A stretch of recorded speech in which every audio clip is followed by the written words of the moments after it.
Zanzibar wanachaguliwa wabunge, wanakuja Tanganyika, na Tanganyika huko nako wanachaguliwa wabunge, wanabaki Tanganyika, hawaruhusi kwenda Zanzibar. Kwa hiyo Wazanzibari wanatoka Zanzibar wanakuja Tanganyika kuhudhuria vikao vya bunge, Watanganyika wanabaki Tanganyika kuhudhuria vikao vya bunge. Alafu wote wawili wamekusanyika kuitafuna Tanganyika. Kazanzibari kamebaki kule na bunge lake, kamebaki kule na rais wake, kamebaki kule na kila kitu chake, lakini wote wanakusanyika Tanganyika. Hasa huku Tanganyika wamekusanyika kuitafuna Tanganyika.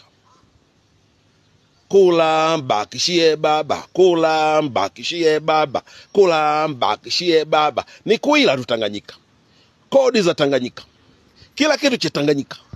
Hey jamani Tanganyika, jamani Tanganyika. Hey, ngatere. Nimechoka baba yenu Clemence Mwandambo. Sasa aka Tanganyika aka sijui mwisho wake ni nini. Nimemaliza baba yenu.